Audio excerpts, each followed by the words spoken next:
Welcome to Windsor Castle, where preparations are now being finalised for tomorrow's ceremonial funeral for His Royal Highness, the Duke of Edinburgh. All week, the tributes have been coming in, each one a mark of respect for the Duke and all that he achieved in a long life, each one a mark of sympathy for the royal family and especially for Her Majesty the Queen.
Good evening. The past week, since the announcement of Prince Philip's death, has encouraged many to look again at the long life of the Duke, many things he achieved, the many causes he supported, and indeed the character of the man who was at the Queen's side for over 70 years. The Duke has been lying at rest in the private chapel here at Windsor Castle, from where he will be taken in a procession to St George's Chapel for the funeral service tomorrow afternoon. The preparations have been finalised over the past few days, and it goes without saying that because of the COVID restrictions, this funeral is a much reduced version of the one originally planned. Nonetheless, this smaller scale event was put together in full consultation with the Duke of Edinburgh in recent months. Now, over the course of the next hour, we'll be meeting people who knew Philip, some of those taking part tomorrow, and we'll be reflecting on his very long life of public service. The castle here, dominated by the round tower at Windsor. It's a gloriously sunny evening here on the eve of the funeral. The Royal Standard flying at full mast. The unmistakable sign that Her Majesty the Queen is in residence, as she has been indeed for most of the pandemic. And once again, the royal town of Windsor preparing to be in the full glare of the world's media. Well, my colleague JJ Chalmers, who is himself an Armed Forces veteran, is with us. He's on the long walk in Windsor Great Park to tell us a little more about the preparations. Yes, Hugh, I've been down on the long walk throughout the day, actually. It's a mile-long drive that leads up to the castle itself, and it is a public space, and it's actually been very pleasant today. There's been people having picnics, children out on their scooters, and despite being told not to, some have been leaving flowers up at the Cambridge gates just behind me. Those flowers have been taken into the castle throughout the week, and there's now a sea of flowers in there, which the royal family have been able to see and have an understanding of the outpouring and support that has come from the general public. Things have started to change ever so slightly here. Barriers have been put in place because the King's Troop will process up here tomorrow with their guns in place. There will also be 700 Armed Forces military personnel. They're just forming up tomorrow about a stone's throw away from where I am. They won't make their way up the long walk. They'll come in through different routes, but some will make their way through the King George IV gates behind me. So it's very serene here, but there's also a sense that something momentous is about to happen. Indeed, JJ, thank you. We'll talk to you a little later. JJ on the long walk there, preparing for tomorrow's events. And with the eyes of the world on Windsor, it's important to underline that tomorrow, of course, in essence, is a service for a family in mourning, marking the loss of a much-loved husband, father, grandfather, and great-grandfather. My dear Papa was a very special person who, I think above all else, would have been amazed by the reaction and the touching things that have been said about him. And from that point of view, we are, my family, deeply grateful. It's very, very sad, but I have to say that the extraordinary tributes and the memories that everybody has had and been willing to share has been so fantastic. Didn't didn't matter what anybody was doing in and around the estate here and everywhere else. They all meant a lot to him, and he always took a very personal interest in everything that they were doing. We've lost almost the grandfather of the nation, and I feel very sorry and supportive of my mother, who's feeling it, I think, probably more than everybody else. Some words there from the Duke's children on the loss of their father, and other family members have released statements in tribute over the past few days. The Princess Royal, Princess Anne, in a tribute to her father, said that it is his example of a life well lived and service freely given that I most want to emulate. We will miss him, but he leaves a legacy which can inspire us all. Princess Royal paying her tribute. The Duke of Cambridge, in his tribute, said this: "My grandfather's century of life was defined by service to his country and Commonwealth, to his wife and Queen, and to our family." And we also had some words from the Duke of Sussex, Prince Harry, who's returned to the UK from his new home in California. He said this: "Grandpa, thank you for your service, your dedication to Granny, and for always being yourself. You will be sorely missed, but always remembered by the nation and the world." So those are the words, that's the spirit of the event, and we'll have more tributes in the course of the next hour. And of course, when tomorrow's events happen, we'll be talking to more people who knew the Duke very well. But let's have our first guest now. Our veteran royal photographer, Arthur Edwards, is with us, and the royal commentator and journalist, Katie Nicholl. Good to have you both with us. Thank you very much. Well, the main focus, Katie, surely has to be really on Her Majesty the Queen. The fact that she's lost her consort, her husband of over 70 years. And despite all the ceremonial and the great events that we're looking ahead to tomorrow, that focus shouldn't be lost. And I don't think it will be, Hugh, because I think what we're going to see tomorrow is essentially a family funeral. It is a royal ceremonial funeral, one step down from a state funeral. We know that. But it's also going to look very different to any other royal funeral that we've seen because of the situation that we are in. We know that ordinarily we'd have had a bigger congregation, we would have had procession through the streets of Windsor, which are now eerily quiet. But in many ways, one wonders if this might be the funeral the Duke secretly always wanted, one that was attended by his closest family, all of his grandchildren, a couple of his great-grandchildren, and, you know, the family that is his legacy. He was a family man at heart. He was quite a private man at heart as well, and I think this is going to be a fitting and fond farewell, and exactly the one that he wanted, down to the letter. He has had a meticulous hand in the planning of tomorrow's funeral, make no mistake. Indeed, and having modified the plans because of the events of the past year as well, we should think, of course, about so many families around the UK and beyond who've had a really difficult year and who've lost loved ones, and in some cases who are not even able to attend funerals. So in some sense, the more simple nature of the events tomorrow might be more appropriate given the context that we're in. I think absolutely, but I think it is going to be a very difficult day, of course, for Her Majesty the Queen and all members of the Duke's family, but particularly with the social distancing, the needing to wear masks, that's going to be very, very hard. Arthur, you've been at the top of your game for, over 40 years, and you've taken so many photographs, memorable photographs of the family. You know them as a unit. So my first question to you is, what will happen to this unit now that the father figure has left us? Well, I think the Queen, as Katie was saying, I think she's going to be quite lonely now. I mean, this is not a great job being Queen anyway. It's a lonely life, but she had the Duke to confide in, and you know, and that's not there now. I mean, they did so many things together. They did the crossword together. They chatted every day together, and that's going to be difficult for her. But you know, they've got a great family. Prince of Wales will step up. The others will step up. All engagements now will be with another member of the royal family, and so she'll have the support. But she won't have that support from the Prince. I mean, I've watched him for years walk behind with the mayoress, not the mayor, and do the job brilliantly.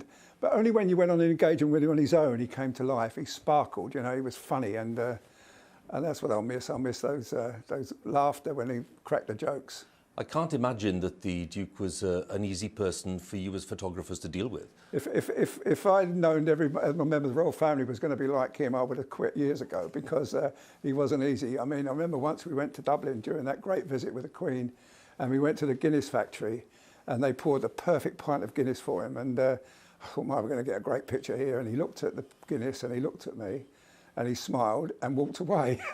And afterwards I asked one of his staff, I said, why did he do that? He said, he doesn't like Guinness.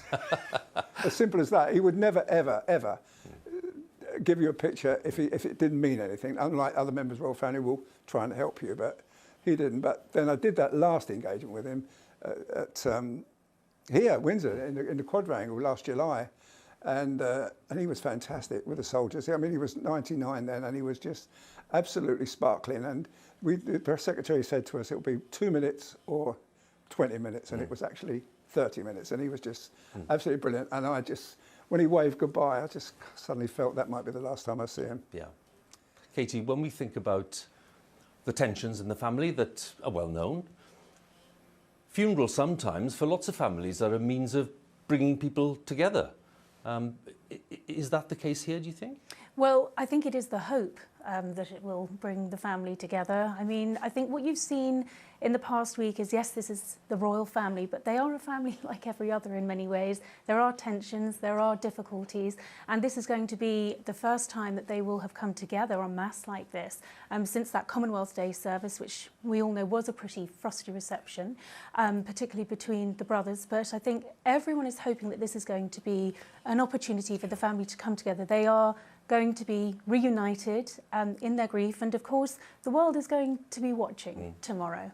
What are your thoughts on that, Arthur? I don't think so. I think what was said in Oprah Winfrey's show is only a part of it. I mean, what went on here before with the brothers and the two wives, it's going to take a lot of healing, Hugh. I don't think it's going to happen just like that. It's going to take, maybe by the time they come back in July for the unveiling of Diana's statue, maybe they might have got together, but not this time. You've enjoyed a long married life, haven't you? I have indeed, and in fact, you know, it's when you get to this part of my life, and you will come to it as well, you start to think about losing your partner, you know, and it's kind of not a nice thing to think about. But you know, the Queen, I mean, no one to call her Lilibet anymore. It's the last person to call her Lilibet has died, and you know, her birthday next week, she's still in mourning, and there'll be no birthday card, no present from Philip, and that's the start of a long year, the first year. It's not going to be great for her, but you know, she'll pull through it. She's a fantastic lady. I remember at her mother's funeral, she was absolutely magnificent, and I think she'll be fine. Yeah. You think that total dedication to duty and service, that won't change? It won't change, and you will see that tomorrow. I mean, as Arthur said, she is a remarkably stoic person. She has her family. They are going to support her. They're going to be there for her, not just tomorrow, but as Arthur said, for the weeks and the months ahead. Yeah. And she has been through a lot, the Queen. The Duke was 99. He hadn't been well. He had his longest spell in hospital. He was there for a month. It was a long time. While this has come as a surprise, I think it was only going to be a matter of time. The Queen was ready, and I understand that she was incredibly grateful for the final weeks that they had together here at Windsor. That's a very nice note on which to end the conversation with you both. Thank you so much. Thank you. Katie and Arthur. Good to talk to you. Well, at the end of his tribute, Prince Harry used the motto per mare, per terram, by sea, by land, which of course is the Royal Marines motto. And that's a motto very familiar to my colleague, JJ Chalmers. Over to you. Yes, once a Royal Marine, always a Royal Marine, Hugh. And for this Royal Marine, the Duke was my Captain General, a role he held for 64 years, but his military career started long before that. 13 years he served in the Royal Navy, including, of course, years of service in the Second World War. Ships took him from Scapa Flow all the way to Tokyo Bay. And, well, in the Mediterranean in particular, he saw his fair share of combat, earning a mention in dispatches at one point. And it was that unique insight into conflict and the realities of war that made him so uniquely placed when he took up service in honorary titles across the three armed forces. And for service personnel, it meant they had a unique respect for a remarkable man who had had a remarkable career.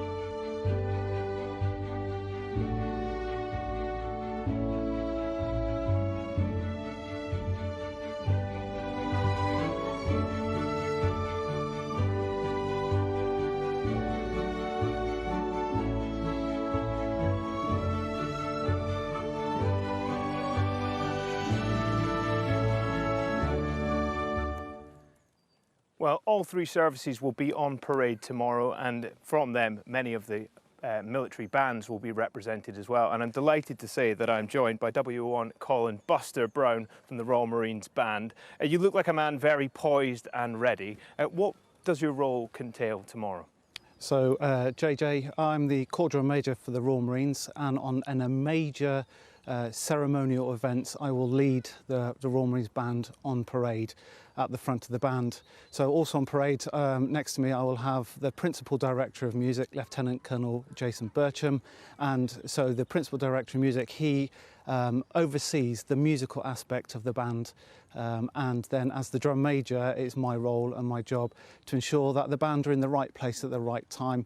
For example, we step off at 13:56 and we have to be in position by 14:07, so it's my job to get the band in position at the correct time.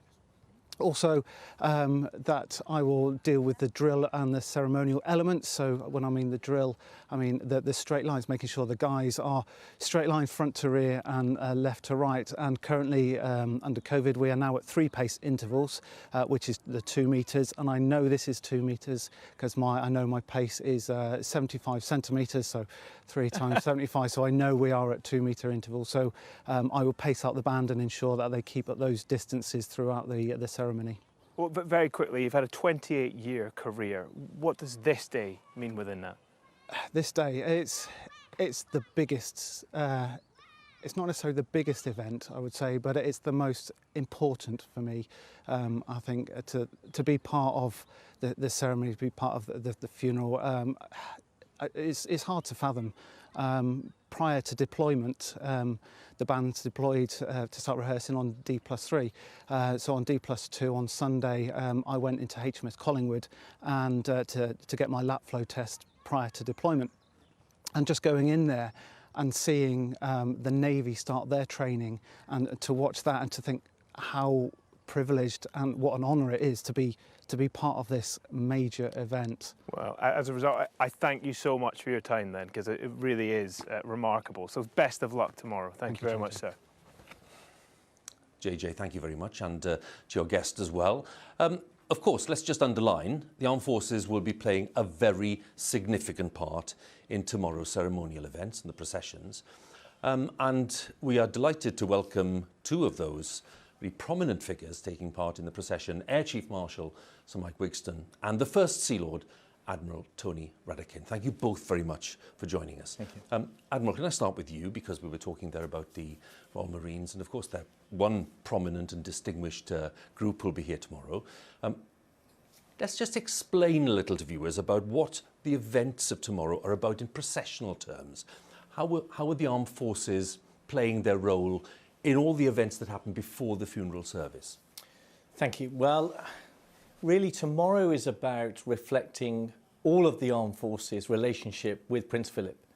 And it's the closeness of that relationship, whether that's the Royal Navy, the Royal Air Force and the British Army, and reflecting all of those different associations, and then us paying our respects to somebody that all of us loved, and he loved his associations with us, and doing that with immense respect, but also looking to reflect some of his character. And I think you're seeing that with the Land Rover Defender, and you're seeing that with some of the other aspects of tomorrow's service. We'll be talking a little more about the stamp of the Duke, if you like, on the processions, and as you say, the Land Rover, we'll talk about that. Other elements too, and indeed his delight in engineering and design from a very young stage.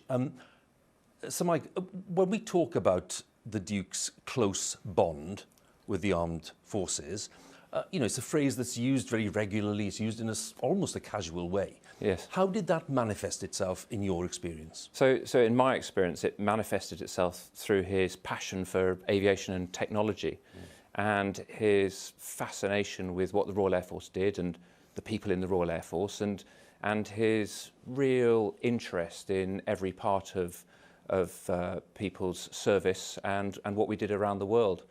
And when he qualified as a pilot, he of course he had lots of opportunities and requirements to fly as part of his royal duties. So he took the opportunity to pilot himself and the royal family. He was very keen. He was. There's lots of great footage of flights undertaken and clearly a lot of excitement involved as well. Yes. When we talk about his energy and his commitment, and then we talk as well about the fact that he took an interest in things. Again, they're phrases that, you know, just sound rather polite phrases. But the interest he took was very direct. And he maintained contact. He was very conscientious in that way.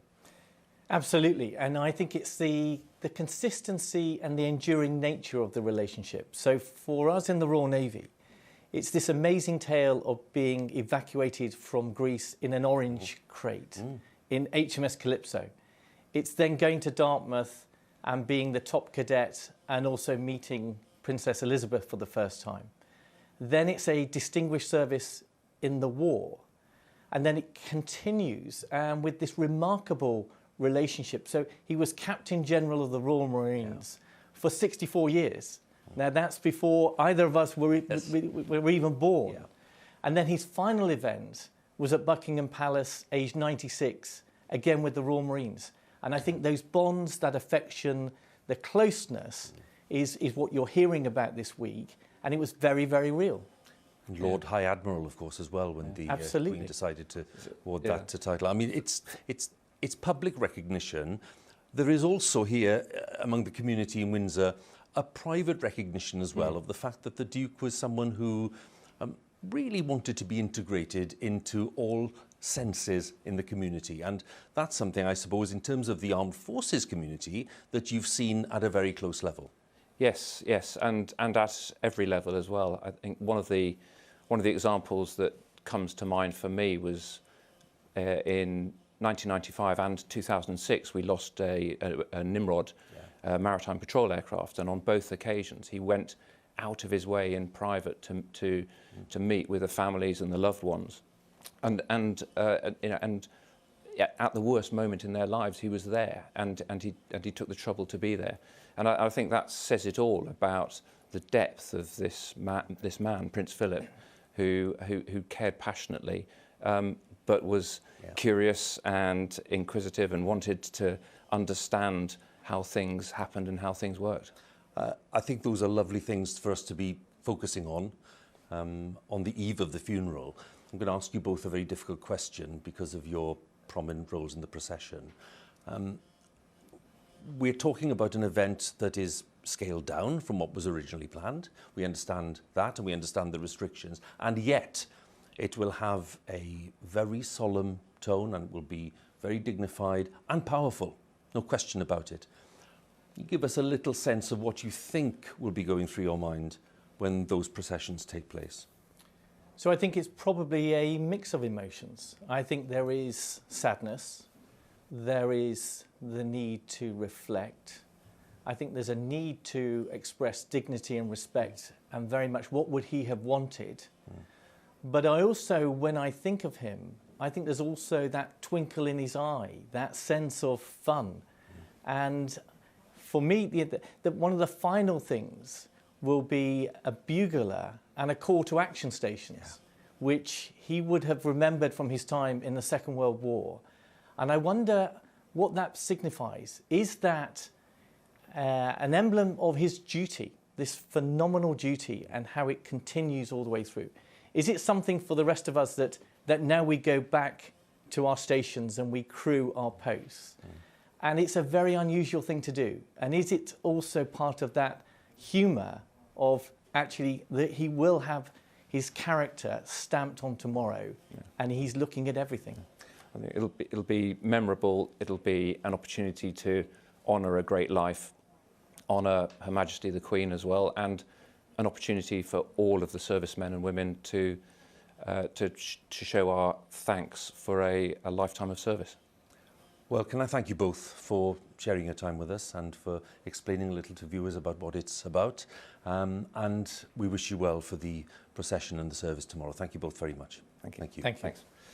Well, it's fitting, of course, that we're here in Windsor, home to the Duke and the Queen for so many years, as it has been for monarchs for 1,000 years or more. And for many generations of royals, it's been a rather peaceful haven away from the bustle of central London.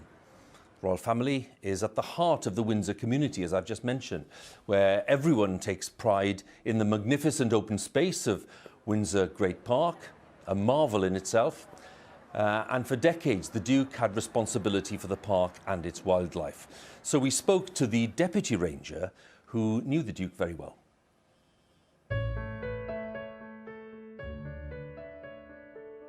Windsor Great Park was originally a royal hunting forest. It can date its origins back nearly 1,000 years to William the Conqueror. The Duke of Edinburgh was appointed Ranger of the Great Park in 1952 by Her Majesty the Queen, and that's a role that he held for nearly 70 years. Huge areas of the estate are open to the public. Where we're stood now, by the Copper Horse looking down the Long Walk, is open. The majority of all our woodlands and forests are open as well. George IV, believe it or not, would not allow anybody into the Great Park at all, not even his household. The only people he was prepared to see were his gamekeepers and his foresters and farm workers. Nobody else was allowed in. The Duke was very much part of the community. I was very lucky to have 7 years working with him. He brought a great knowledge about land management and estate management to the table.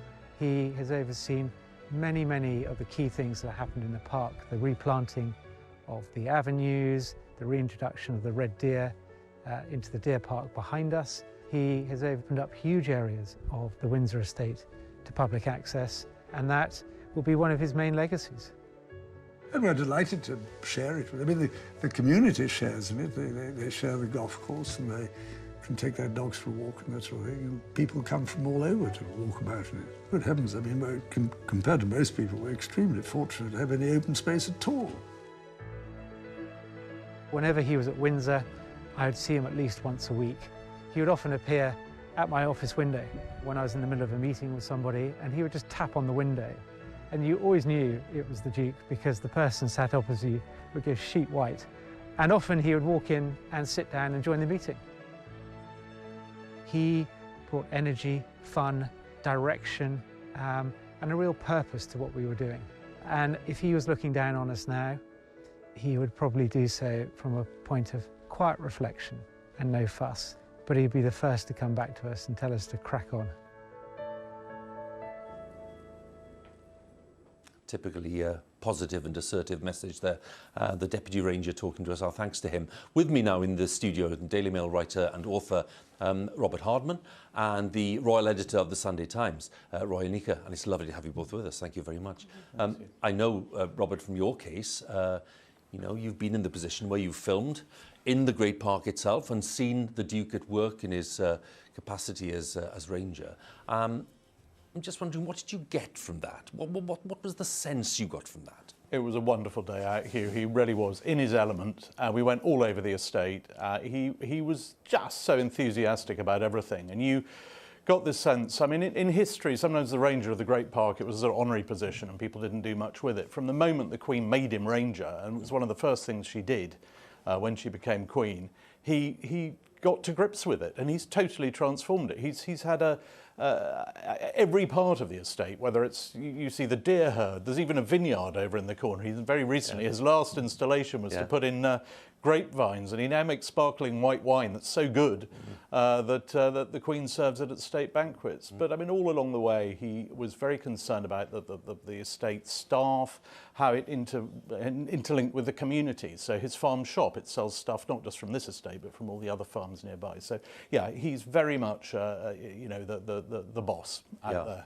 There was a lovely quote I saw from the Queen Mother from many years ago when she kind of commented that he was maybe taking the job a little too seriously because he was instigating all kinds of reforms, but just reflecting the fact again that he took it very seriously. Yes, he did. He brought in, I mean, he would have very strong views on, for example, what sort of cattle were being used, what the milk yields were. At one point, he dabbled with yoghurt production. I don't think it was a huge success. One of his great disasters, and he was very frank about the things that didn't work, was a methane conversion plant, which was going to be fueled by the cows. It was early technology, and he just went, and then it blew up. But just an example, Roy, I suppose, again, of the fact that we're talking about a man who did have the capacity to see quite far into the distance in the future, and wasn't afraid of taking on ideas which other people at some stage thought were frankly rather batty. You know, at one point he was really talking about conservation in the way that very few other people were, sustainability. So really we shouldn't be surprised if tomorrow we see the service and other elements in tomorrow's processions reflecting all of that. Well, that's absolutely right, Hugh. And doesn't that sound quite familiar in terms of the Prince of Wales as well? We've heard a lot recently about how that relationship, once quite fractured and distant, has mellowed. And Windsor has played a very great part in that, and Prince Philip's role as the park ranger, which of course he handed over to the Prince of Wales. I understand from people close to the Prince of Wales he's been spending much more time recently here with the Duke of Edinburgh, taking on that role, taking on the idea of sustainability and conservation. Of course, Prince Philip reintroduced red deer here in the 1970s.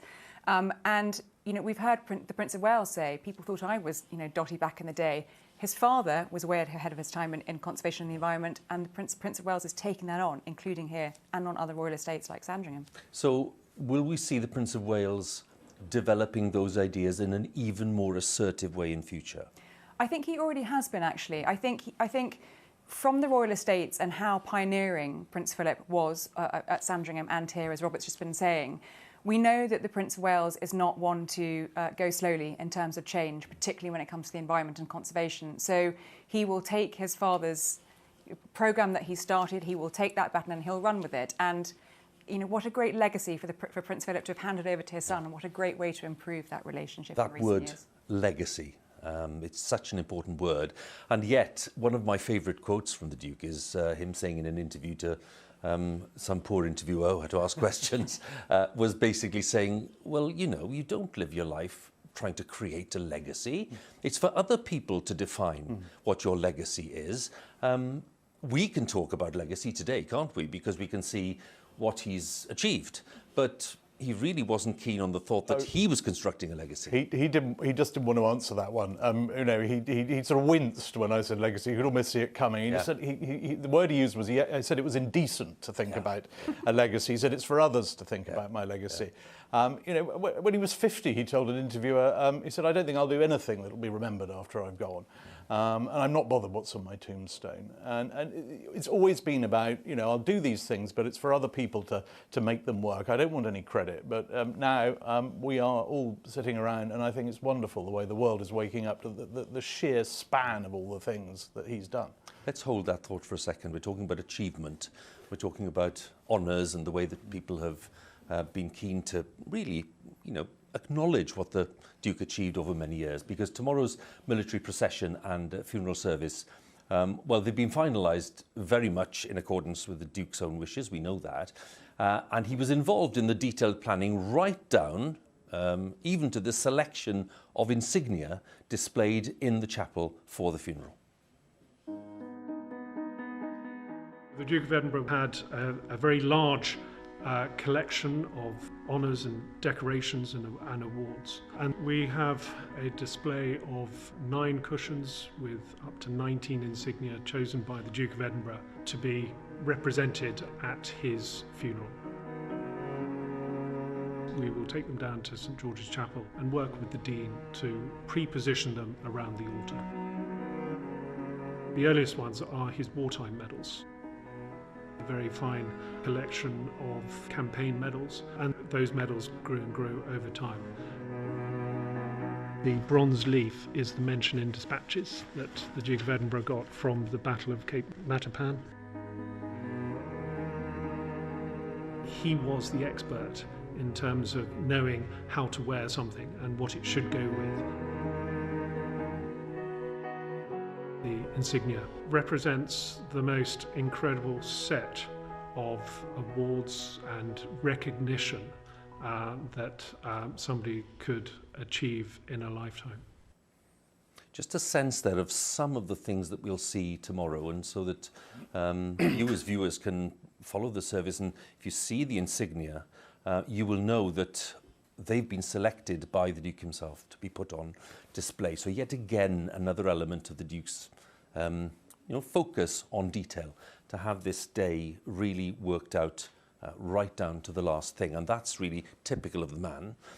When we look at the the scale of achievement.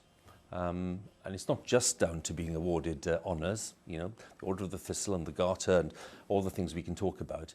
It's also to do with the way that people understand the changes that the Duke was able to bring into force over the years. That he was someone who wanted to modernise the family. Because when, of course, he was married to the Queen in 1947, he really sensed that things needed to change. And they did. They absolutely did, Hugh, and I think it's particularly interesting at the moment in terms of recent changes we've seen, members of the royal family stepping back or stepping away from royal duties, and us talking about modernising the royal family, how it needs to change. The Duke of Edinburgh was the great original disruptor back in the 1950s, you know, when he ultimately was someone who was there to support his wife, but he went into Buckingham Palace and wanted to change things around. He wanted to understand how the staff worked, how to make their lives better, how to become more efficient, how to make it leaner, a leaner machine. And he was doing that with huge amounts of resistance back in the day. And yet he carried on and he pioneered and he became known as this great moderniser all the way through to his 90s. And I think as much as he would have loathed us talking about his legacy, that is a lasting legacy, I think, of his work, right back from the 1950s. Robert, can we help viewers a little more with the extent to which the Duke has really been immersed in the kind of detail that we'll see tomorrow? Because this is an interesting aspect for all of us, to be involved in planning one's own funeral and then to revise those plans because of the social restrictions that we have, and to really try to do something which is appropriate to the moment. That's really the thing. How did that happen? What was that process? Well, he, like all members of the royal family, you know, he'd taken quite a keen interest in these things, and obviously was aware that everything was going to have to change because of COVID. And I think that as has been pointed out, I don't think he will be entirely sorry by the fact that it's going to be this very small personal service. I mean, there are lots of aspects of these current regulations that I think would quite have tickled him. I mean, for example, he loathed the noise of the aircraft that constantly come over Heathrow. He used to call it a bloody racket. Well, I mean, that's certainly been reduced. And I think he didn't want a fuss. And it was I think tomorrow when we see the Land Rover arrive, I mean, it's so him. You know, here is this man who did so much for engineering and innovation. And you know, just breaking the mould slightly, and always never just accepting some tradition because it was a tradition. I mean, the tradition of the gun carriage. You could just see him going, well, why does it have to be that? Why can't it be something else? So it's covered in personal touches. And going back to the insignia we just saw there on the altar, I mean, those are that's just a microcosm of his achievement in sort of heraldic form, and they're wonderful. Some of these you've got the grander ones like the Garter and the Thistle, but there's there are those war medals, those well-earned, properly earned war medals with the oak leaf on it. I mean, there's everything there, you know. Just a final word at this point, Roy. I'm just thinking about the way that the events tomorrow will unfold. When viewers see 700 to 800 members of the armed forces, they might think, well, you know, how can you say there's no fuss, as the phrase is, if you have hundreds of members of the armed forces? I think the point to make is that the original plan was on a completely different scale. Of course, the original plan would have seen an enormous procession, not only in London, but also here. And we would have seen a military procession actually marching through the streets of Windsor for the public to see. I think the military procession and the scale of that is really important. We're going to see the regiments with which he was very closely linked, the Royal Marines, the Grenadier Guards. That is what he would have wanted. That's what the monarch, as head of the armed forces, would want to pay tribute and honour him. We'll talk to you tomorrow, but it's really good of you to come along tonight, and thank you very much, both of you. Thank you. Thank you. Well, as Robert was underlining there, the funeral, of course, has been put together within the current COVID restrictions. We're talking about a small congregation, around 30 people, very small choir, just 4 singers, and a lone piper who will play a lament at the most solemn moment in the service. To be playing the pipes at the funeral for His Royal Highness is going to be the greatest honour of my life, probably, and my military career.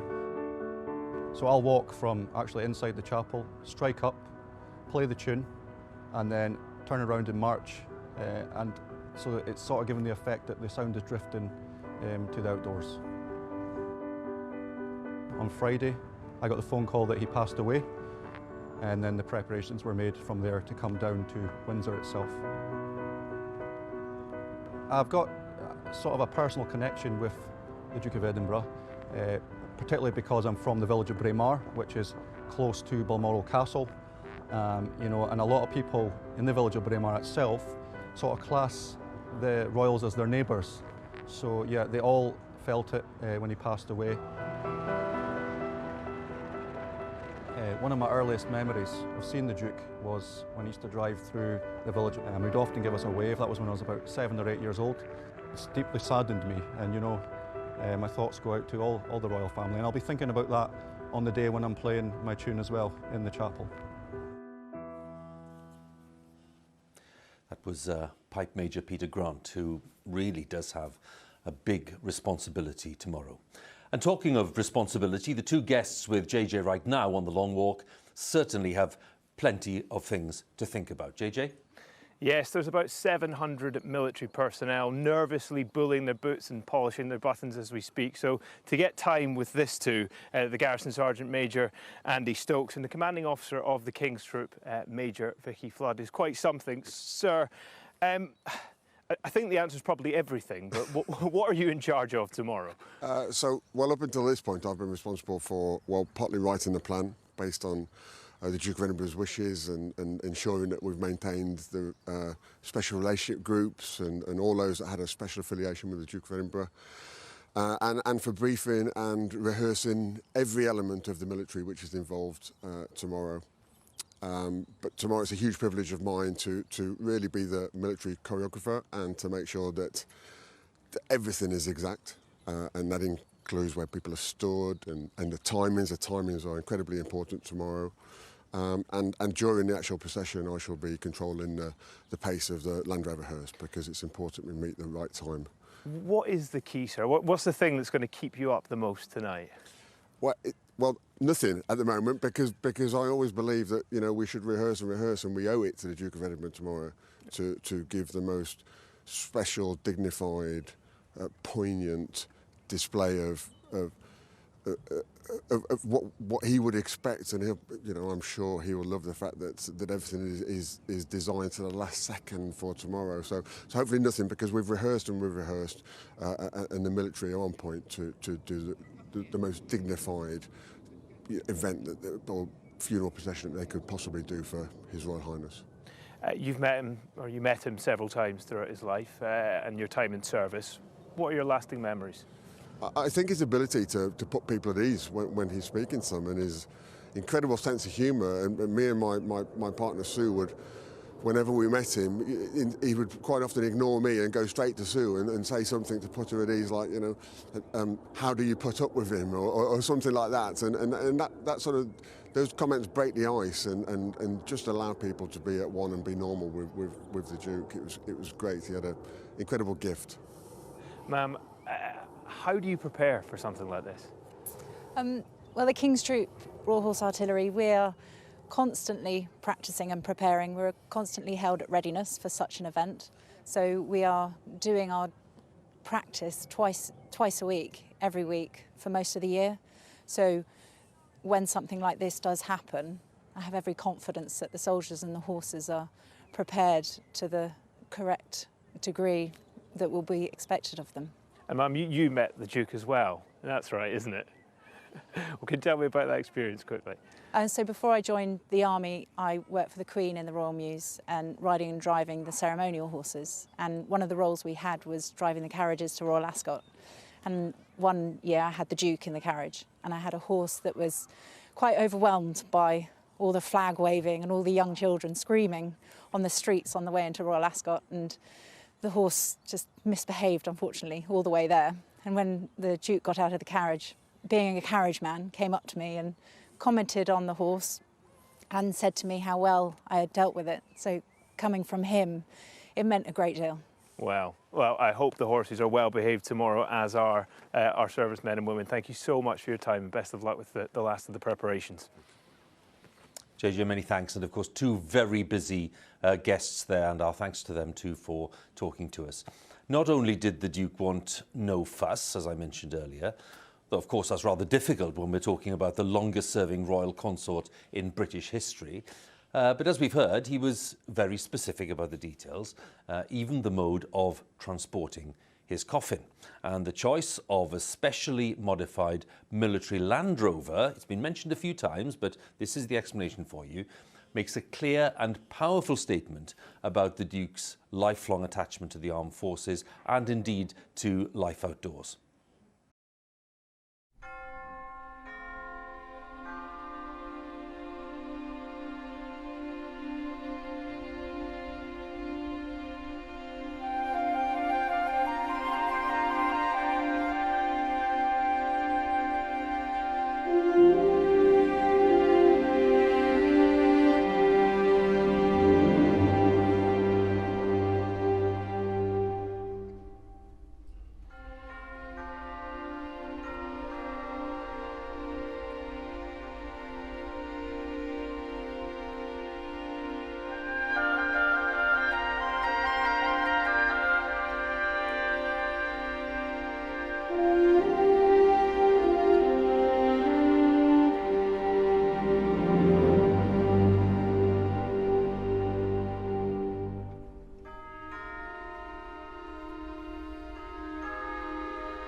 Everything that wasn't invented by God was invented by an engineer.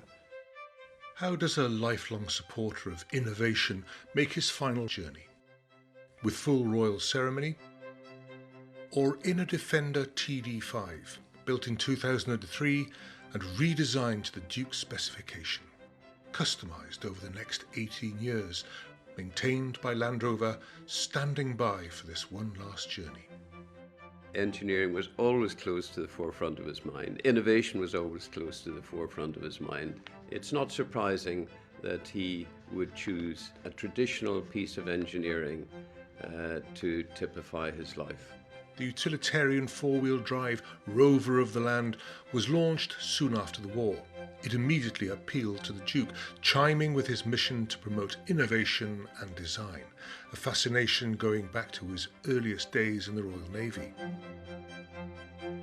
We've got to make the best use of the skill and the brains of the people, and we know perfectly well that the people in this country have got a remarkable talent for things if they learn how to do them. We ought to make the best use of that. This was no lofty view of the world of engineering. The Duke rolled up his sleeves and got fully stuck in, and sometimes into the engineering establishment itself. Some of you may have seen reports of an article which I wrote recently for The Engineer. Some of you may even have read it. I'm surprised, not to say flattered, that some of those critics actually bothered to read the article in the first place.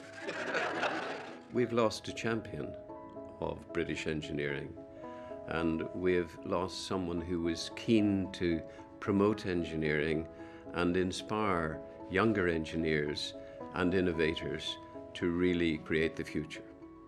This old friend, this secret little project of his, will take the Duke to his grave. It's not entirely a new idea. His relatives Lord Mountbatten and Lord Snowdon also made some of their final journeys by bespoke hearse.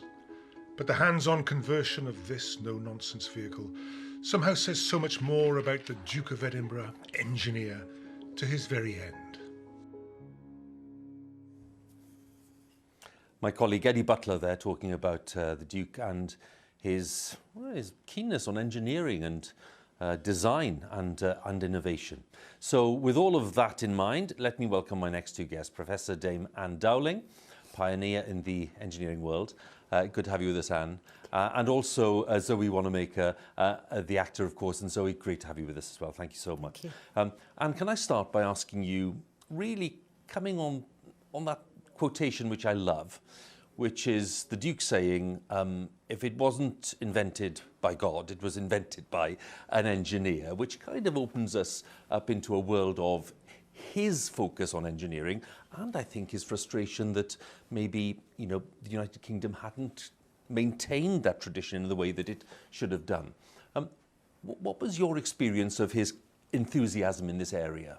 He was just so enthusiastic about engineering, and I suppose I first met him as a young researcher, and because he visited Cambridge University where he was Chancellor, and we talk about my research, which was on aircraft noise, and we really gelled on it because he's a pilot, loved flying. I worked on aircraft, but I also flew myself.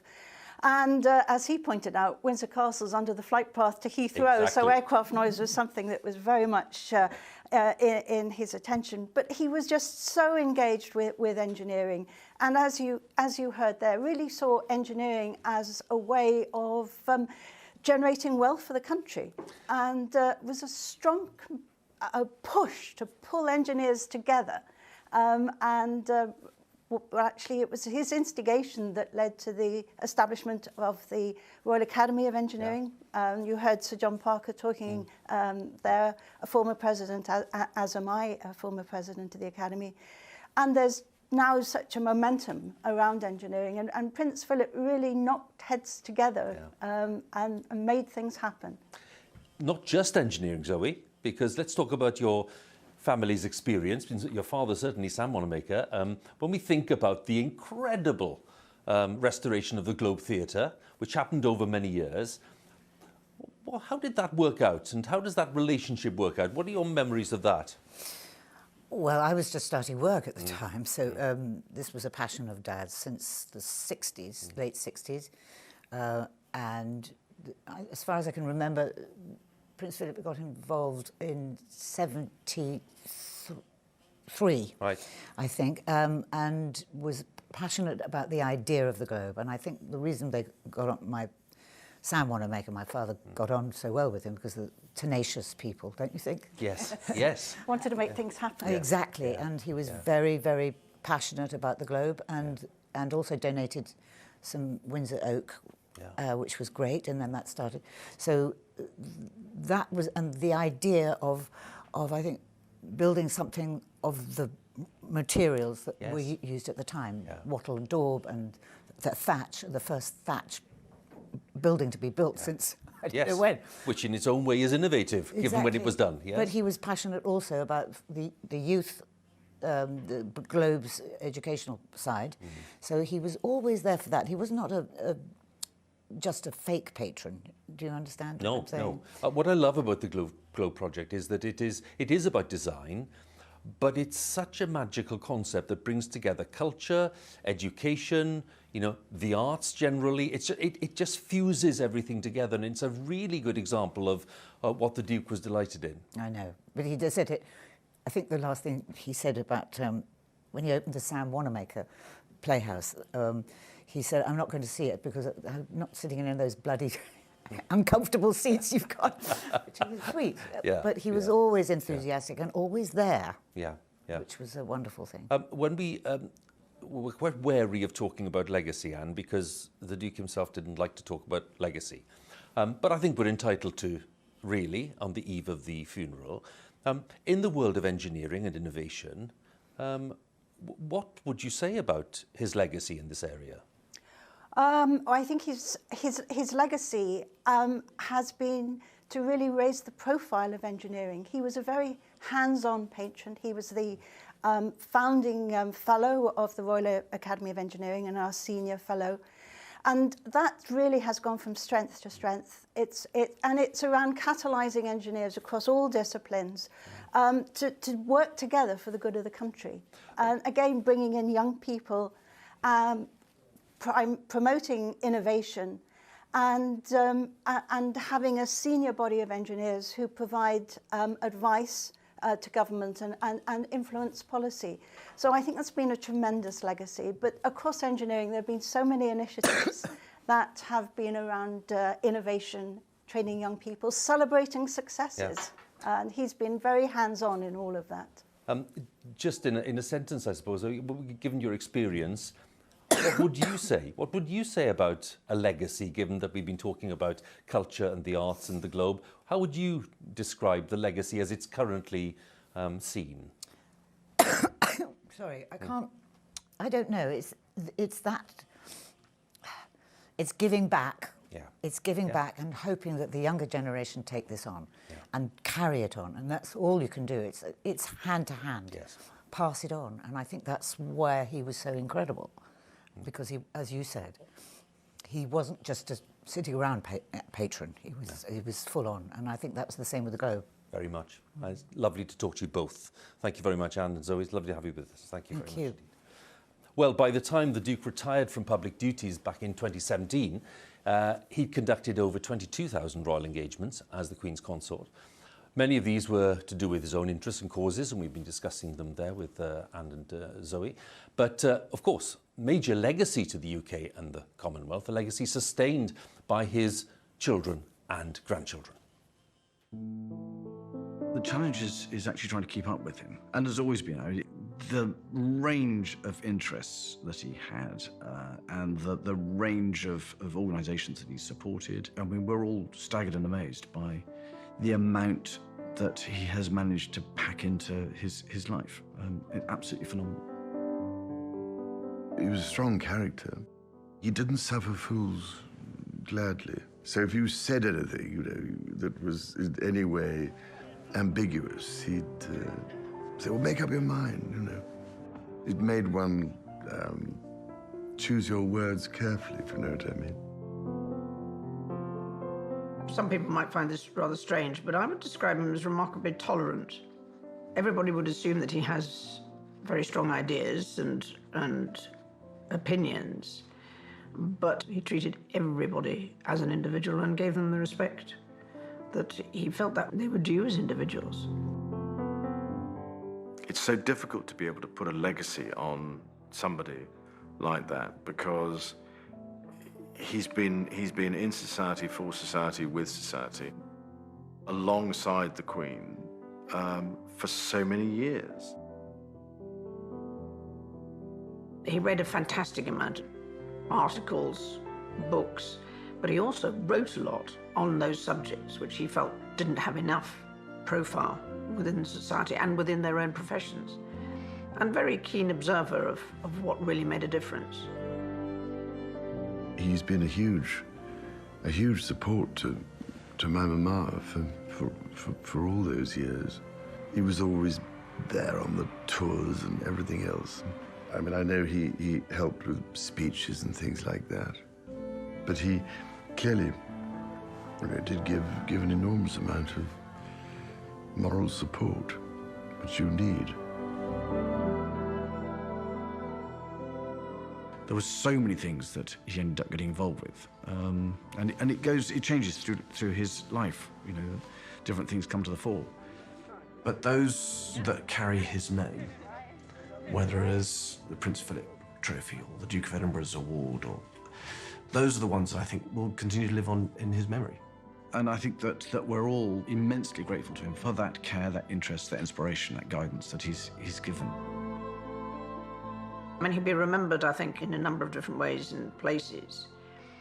But all of them, I think he always had a long-term view and are really keen to get people not to be short-termist and convenient. That it's hard work, but you do have to plan for the long term because this planet is going to last a bit longer than us. I think he'd be remembered for being a wonderfully supportive, active, energetic individual who had his own mind about a lot of things. I think he'd probably want to be remembered as, as an individual in his own right, really.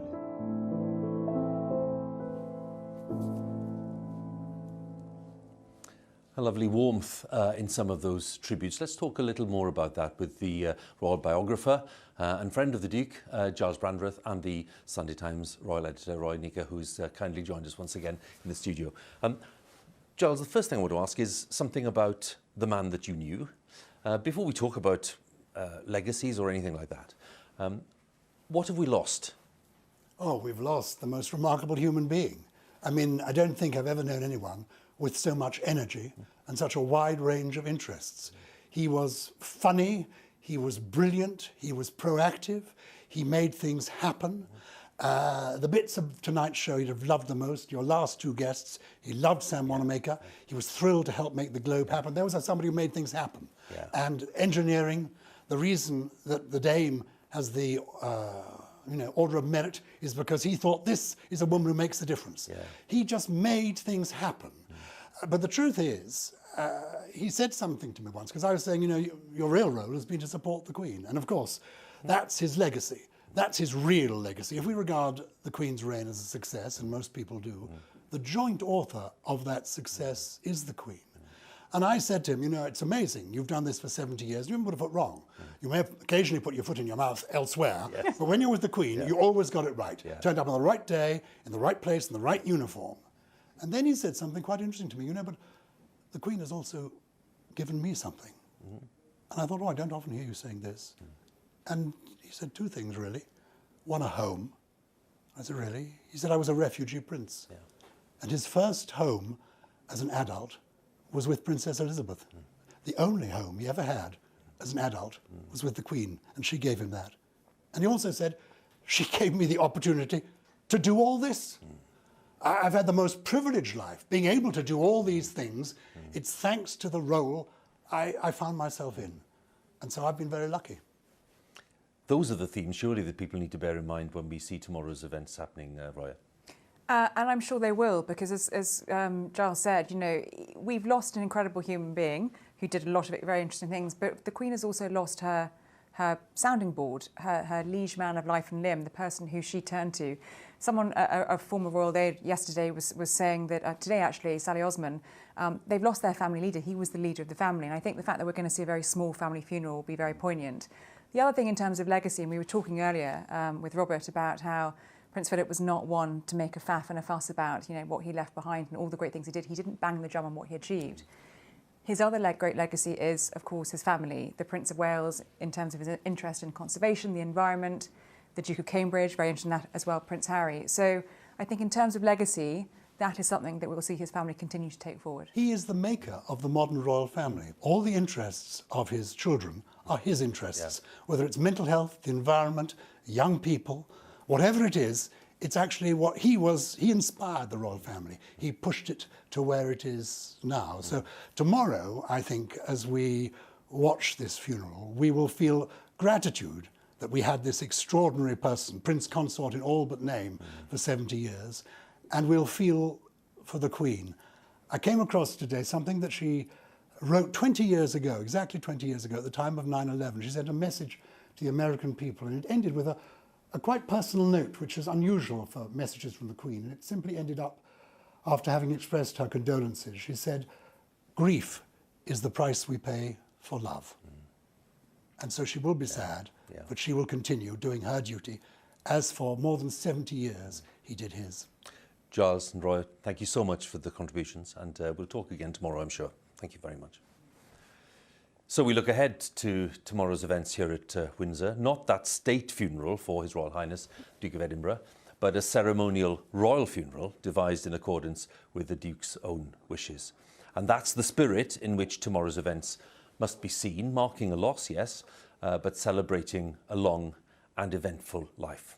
So do join us tomorrow at 12:30 on BBC One. But for now, from all of the team here at Windsor Castle, thank you for watching and goodbye.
We do go through life trying to make a legacy.